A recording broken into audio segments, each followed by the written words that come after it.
Você deveria confiar em seu assessor o suficiente para permitir que ele o proteja de seu pior inimigo, você mesmo. Essa é uma das minhas frases favoritas do livro O Investidor Inteligente, do Benjamin Graham. Por quê? Porque ele vai falar do principal papel do assessor de investimentos, que é livrar o cliente dele mesmo, livrar o cliente dos erros que ele poderia cometer sozinho.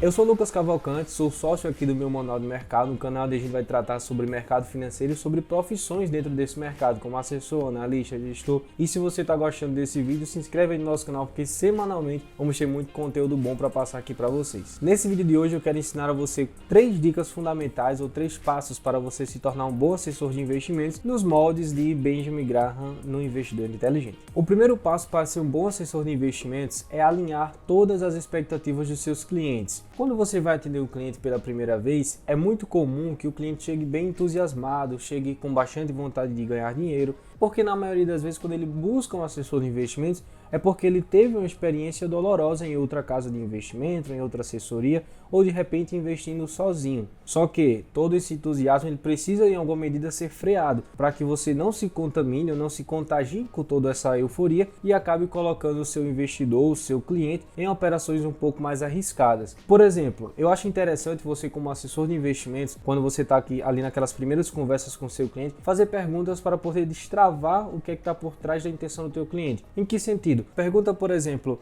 ô João, qual que é uma rentabilidade adequada que você acredita que você ficaria bem satisfeito aí se você tivesse nos teus investimentos? Não coloque em consideração risco, não coloque em consideração liquidez, apenas essa pergunta para você sentir qual é a intenção do teu cliente. Outra boa pergunta para fazer, se o teu investidor já está no mercado há um bom tempo: o que foi que você fez lá em 2008, quando a bolsa despencou, né? No mundo inteiro, todas as bolsas caíram devido à crise do subprime que tivemos na economia americana. Será que você ficou de fora? Você comprou boas empresas naquele momento? De repente, se o teu investidor, teu cliente, ele é um pouco mais novo, pergunta para ele o que ele fez lá em 2020, quando a bolsa caiu 50% no mês de março. Se o teu cliente ficou de fora do mercado, assustado, com medo, muito provavelmente ele é um cliente muito mais conservador. Se ele fez boas aquisições naquele momento, muito provavelmente ele é um cliente que tem um perfil mais arrojado. Então, alinhar as expectativas do teu cliente é importante para quê? Para que nem o seu cliente venha a se frustrar depois com o seu atendimento, como por exemplo dizer: você não conseguiu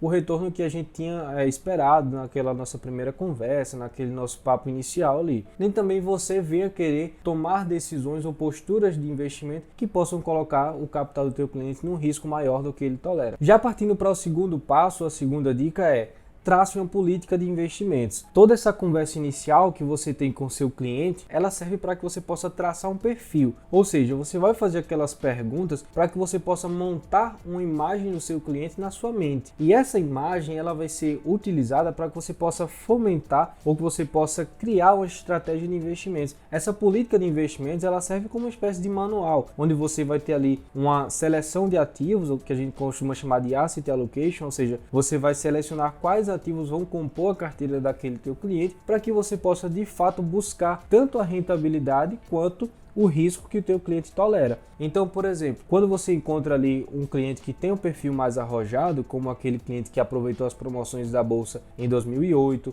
em 2020, você pode sim lançar mão de estratégias mais arriscadas, como o mercado de renda variável, o mercado de ações. Se o teu cliente tem um perfil mais conservador, se ele foi alguém que ficou de fora da bolsa durante as quebras ali de 2008, de 2020, você de fato deveria colocar o teu cliente mais em uma carteira conservadora, uma carteira mais defensiva, quem sabe lançando mão de produtos de renda fixa, aproveitando o bom momento da taxa Selic, por exemplo. Se você tem, por exemplo, um cliente, vamos chamá-lo aqui de Pedro, e esse teu cliente tem 30 anos para se aposentar, vamos supor que ele está aí com 35 anos de idade e pretende se aposentar aos 65. Esse teu cliente é um cara que já entende de mercado financeiro, entende de negócios, é empresário, tem uma vida financeira bem equilibrada, tem as emoções em dia também, que isso aí é um negócio, um detalhe muito importante que você não pode deixar de analisar. Esse teu cliente, pensando em formar patrimônio para aposentadoria, de fato poderia tomar um pouquinho mais de risco, entrar no mercado de renda variável, comprar empresas de alto crescimento, por exemplo. Por quê? Porque ele tem uma longa jornada pela frente. Mas vamos supor aqui que você está atendendo agora o João, que também é empresário igual ao Pedro, também está investindo para se aposentar igual ao Pedro, é um cara controlado financeira e emocionalmente igual ao Pedro, mas não tem 30 anos como o Pedro para se aposentar, ele só tem 5. Então, para esse teu novo cliente, o João, é mais interessante empresas boas pagadoras de dividendos, por serem empresas bem menos arriscadas. Você montar uma carteira de ativos mais confiáveis, usar mais ativos de renda fixa, por exemplo. Por quê? Porque o teu cliente ele não tem tanto tempo assim até começar a ter necessidade do dinheiro. E uma estratégia de investimentos focada em crescimento de patrimônio, ela vai demandar assim muito mais tempo para poder você colher os seus frutos. Eu não vou nem colocar aqui nessa conta a senhora que já está aposentada e que juntou todo o seu dinheiro na poupança durante o tempo que trabalhava. Com certeza, se ela utiliza esses recursos para a manutenção do seu custo de vida, obviamente que ela não pode nem sonhar com ativos de renda variável. A política de investimentos que você vai traçar para ela é uma política muito mais conservadora, pensando em proteção contra a inflação e liquidez. O terceiro e último passo é trace metas de curto, médio e longo prazo. O que são essas metas? Essas metas nada mais são do que objetivos que você pretende alcançar com o patrimônio do seu cliente. Por exemplo, você vai iniciar com um aporte de R$100 mil e mensalmente vai fazer um aporte de 10 mil para que daqui a 10 anos você chegue a um valor X. Obviamente que olhando um horizonte de longo prazo, pensando em 10 anos, vai ser um valor considerável, mas você não precisa medir a sua eficiência na gestão ou na administração dos recursos apenas daqui a 10 anos. Por que não traçar uma meta para 12 meses? Quem sabe uma meta para 3 anos, para que você possa tanto exigir do cliente que ele cumpra a sua parte, que seria fazer os aportes recorrentes como combinado, e também o cliente possa avaliar o seu resultado, de buscar aquela rentabilidade que foi contratada ou que foi desejada inicialmente dentro da gestão de risco. Também é super interessante que você observe qual a necessidade de liquidez desse cliente. Por quê? Porque se estamos falando aqui de um horizonte de investimentos mais longo, por exemplo, 10 anos, 15 anos, quem sabe 20 anos de investimento, você de fato pode tomar decisões mais arrojadas, buscar retornos maiores em ativos de mais risco. Mas se nós estamos falando de um investidor que está investindo somente para daqui a 3 anos comprar um imóvel e resgatar todo o valor investido,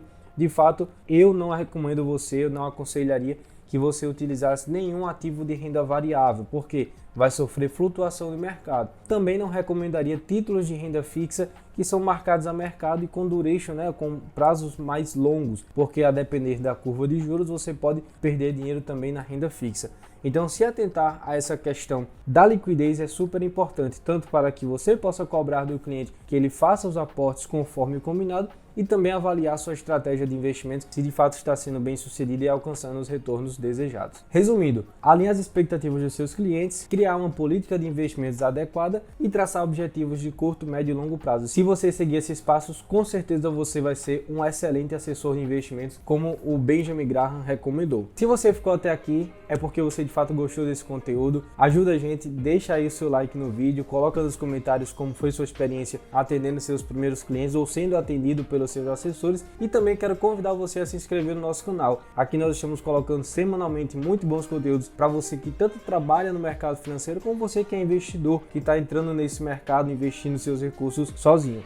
Então se inscreve no canal e fica por dentro de todos os nossos conteúdos.